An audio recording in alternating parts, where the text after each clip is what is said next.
date, they have not done it. However, we were then forced and we approached the one of the law firms in USA, Beasley, Allen and Company, who are going to take up the case of 130 families who were involved in the accident. So these tests were carried out on a Boeing 787 EASA certified simulator, which is 6-axis simulator level D, and as certified, as I told you, by EASA. Now, this simulator, what is a simulator? Simulator is basically, it replicates the actual aircraft, the level D simulator. And the pilot's training can take place on a level D simulator with 0 time. So it is very important to understand the utility of the simulator and why it is used. So to authenticate the preliminary report timings, 10 tests were performed on this simulator. Now we come to the next part, that there have been ram air turbine. Now, what is a ram air turbine? Before I proceed further, we've been saying earlier, and we've been earlier even saying that what is a ram air turbine? Ram air turbine is a small propeller which is attached to the in the fuselage to the aircraft, and this ram air turbine is mechanically, it comes down. Now, why does it come down? In case both engines are failed, in case there is total electrical failure, or in case you have a total hydraulic failure. So in these 3 cases, the ram air turbine will deploy. Now, to take you back, there have been 31 incidents of uncommanded RAD deployments on the Boeing 787 fleet around the world. 31. Now, out of these, 1 is in Air India, Victor Tango Alpha November Oscar aircraft, and that happened in October 2025, flight Amritsar to Birmingham. And on approach, the RAD deployed. Now, why does this RAD deploy? All these 31 cases of uncommanded RAD deployment. These basically are deployed because there is an actuator, there's a door in the fuselage, and in the fuselage is the RAD, which is pushed up.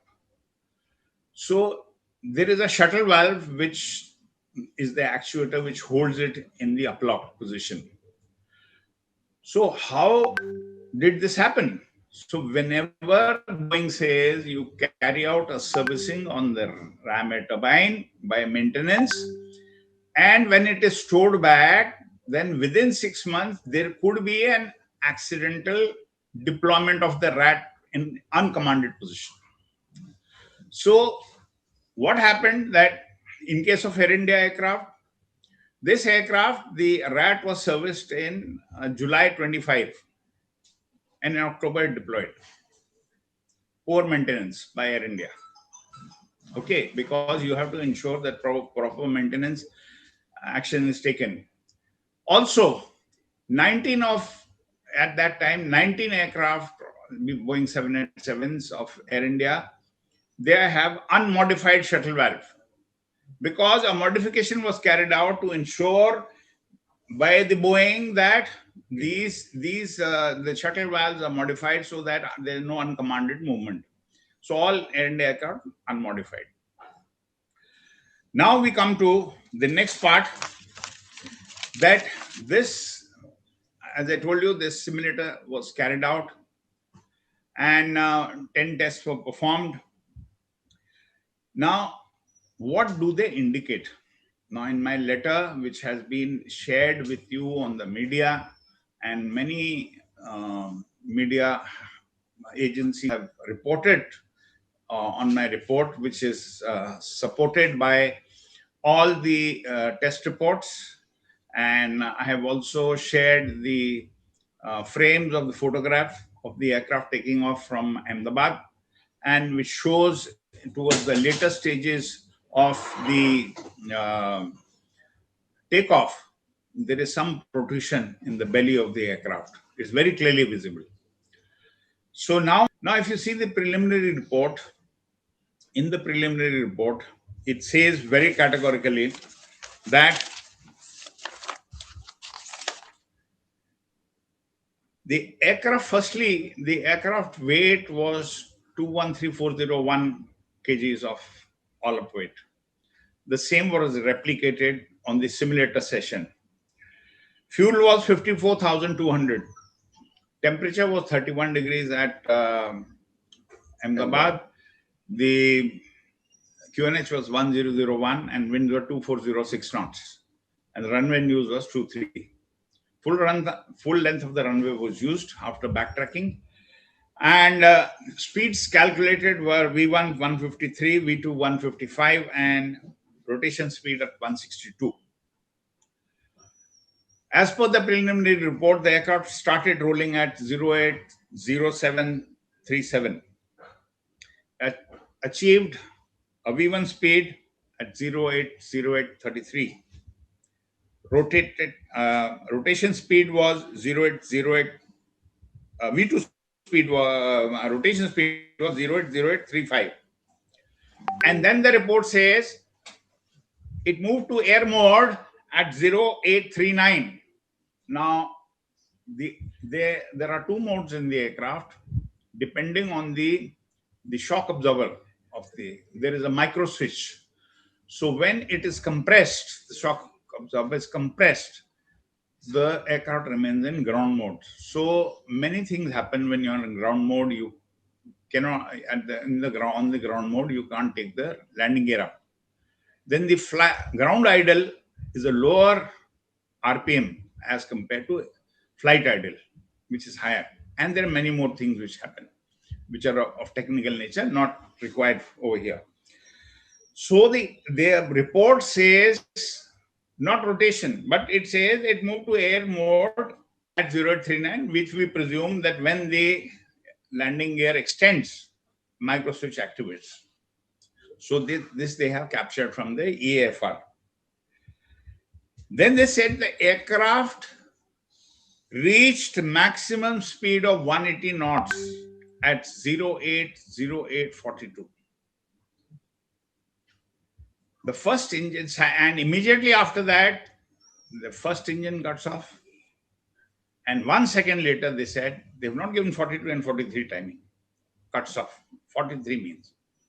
Because immediately. First of all, force is mass into acceleration. When the engines are deploying power, that is the time, and when suddenly the power is shut down, like even in the car, you're moving and engine stops, you still continue to move. And depending on the motion, sometimes if the engine is cut off at 50, maybe you cross 55, 60. So in this case also, engines are still spooling and aircraft is going forward.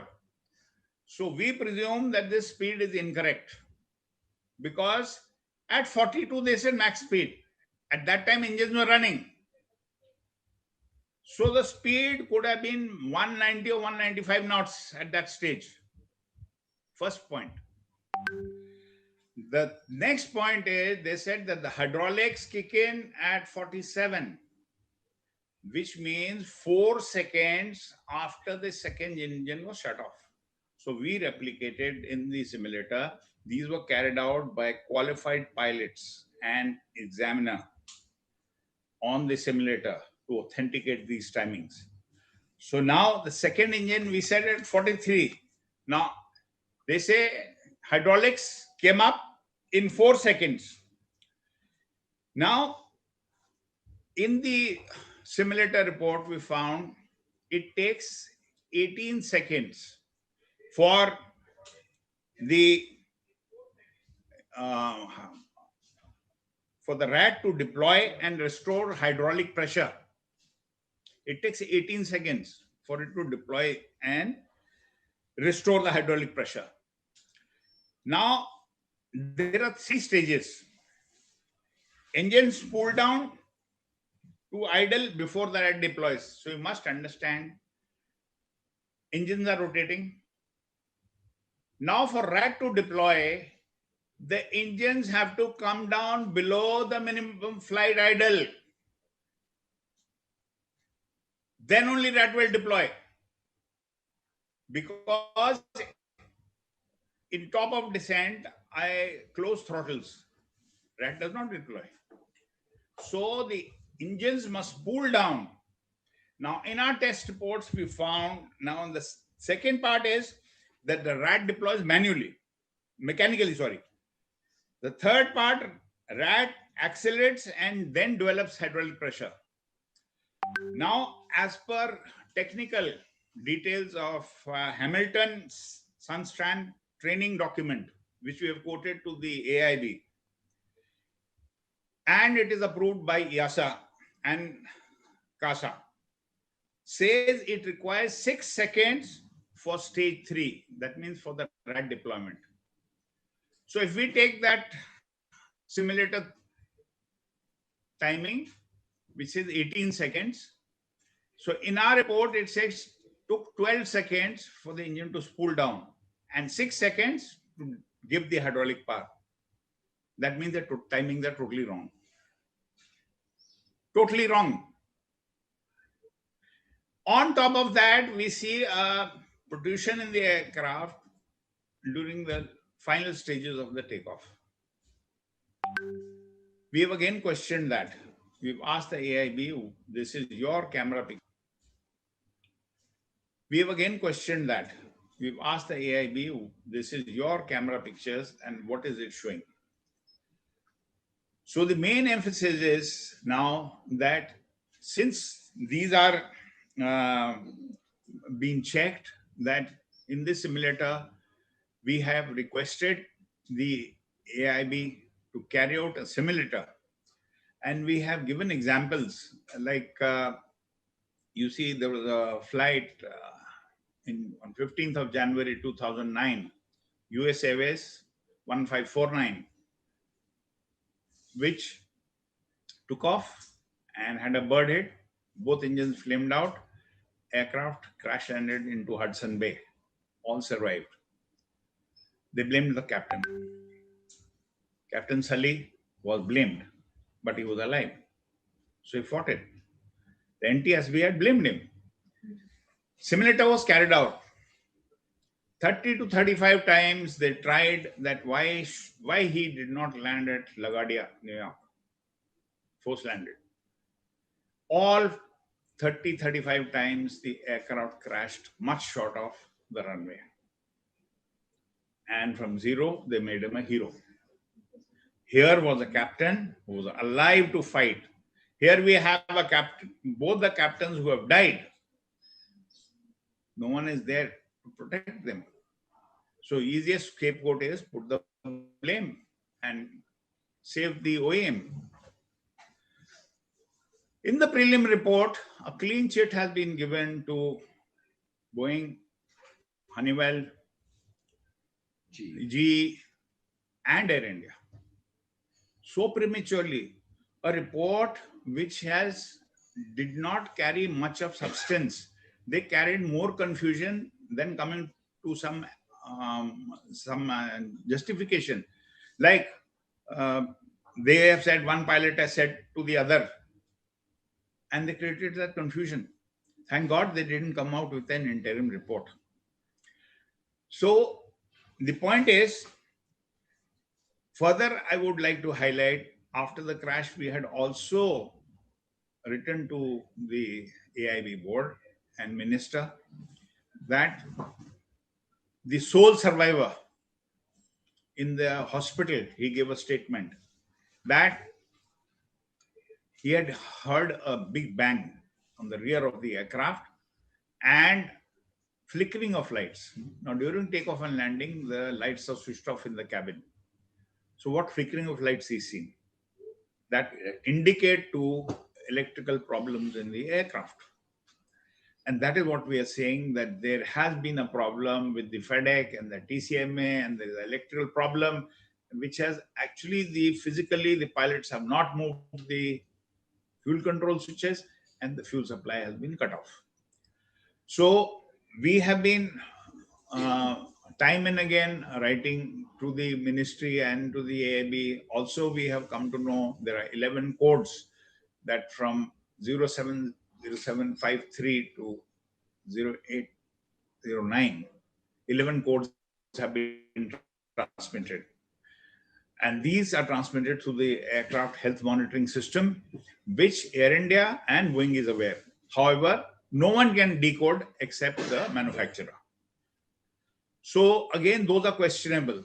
Why they were not mentioned in the preliminary report, I don't know whether they have taken it on record thereafter in the investigations. They would be now, since we have brought it up, they're bound to investigate on that. So these are the points which are indicative of that the AIB is required to carry out a simulator. And the best solution will be to carry out the simulator, which is the same, which is there with Air India. Why aren't they doing it? Why aren't they doing it?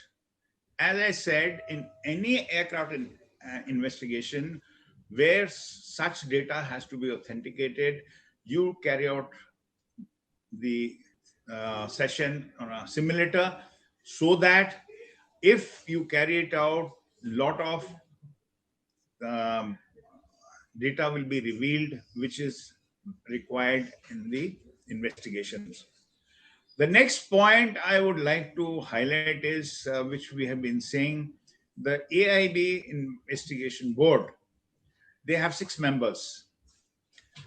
The DG, who's an ex-Air Force, he has been working as a technical person on missiles, and he's the DG AIB. That is his qualification. Then we have 2 people from DGCA. Now, when we have 2 people from DGCA, it's a direct conflict of interest as per ICAO Annexure 13.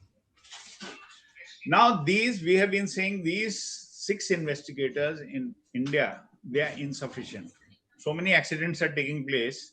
Who's investigating? That is why the final investigations are taking sometimes 2 years, 3 years. So one is they don't have the expertise and they do not qualify as per the qualification requirements given in ICAO Doc 9756, which is a part of ICAO Annexure 13. So we've been questioning all these things since June last year.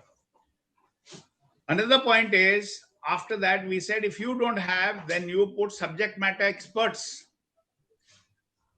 After that, Captain R.S. Sandhu, who's the ex-director of operations and examiner on 787, was put on the investigation panel. What we learn is that we don't know if any engineers were taken on board the investigation, because none of them are qualified in these lot of 6. Secondly, we also learn that they do not much entertain these subject matter experts. That means they're trying to cook up the story themselves or do the investigation themselves, in other words. There is a reason. The ICAO Annex 13 and the doc also says that where you do not have sufficient amount of expertise, you take people, subject matter experts. Now we learn that Captain Sandhu is not being included in the part of the investigations. This is a closed door, whatever investigation they do. They have taken one 737 ex-Jet Airways pilot who is now in Akasa. 737 pilot. to investigate 787, which is highly complicated on electrical systems, an aircraft which has crashed, and not utilizing the expertise of Captain Sandhu. I don't know about the engineers. Till date, we don't know if any engineers were taken on board. So, we are trying to say, please carry out the investigations with transparency and accountability. And since we found it lacking, we approached the Supreme Court, and Captain Sumit Sabharwal's father became a co-petitioner, and we have filed uh, for judicial inquiry under Rule 12, which is for larger aircraft, like it happened in the Mangalore crash. It was a judicial probe. So we've been demanding a judicial probe. So as it stands, the court is yet to give any decision on that. However, court did restrain that the pilots are not to be blamed at this stage. The Supreme Court has given interim interim relief. In spite of that, we find that some media houses, especially in the West, so we're going to now take appropriate legal action against them. That because this becomes a contempt of court. Supreme Court has said very clearly, and we saw one article coming up in Hindu also of late. So we're going to tackle it now legally, that it is contempt of court. So at the end, I would say are still the plea to the government of India and to the AAIB is, please carry out the inquiry with absolutely transparent manner and do a simulator session to authenticate all these timings which you're saying. And basically, there is one thing everyone wants in the world is safety, and so that the second crash does not happen as it happened in case of 737 MAX. One crash in Indonesia followed by another one in Ethiopia. So again, there they got checkmated because the Ethiopian regulatory body, they did not take the black box, which you say, which is the DFDR and the CVR, to US. They were intelligent. They took it to Germany. Germany could not decode, so they took it to Toulouse, France, in Airbus, and truth came out. All skeletons fell. An MCAS system was neither briefed, nor people trained, nor in any technical manual. With the result, 737 MAX production stopped for 2 years. FAA said stop production. And 737 MAX fleet throughout the world was grounded. So these are the repercussions I'm trying to tell you. Another thing I would like to bring to your notice, that Air France accident of Airbus 330 in Atlantic 447. The French courts have implicated Air France and Airbus of manslaughter charges.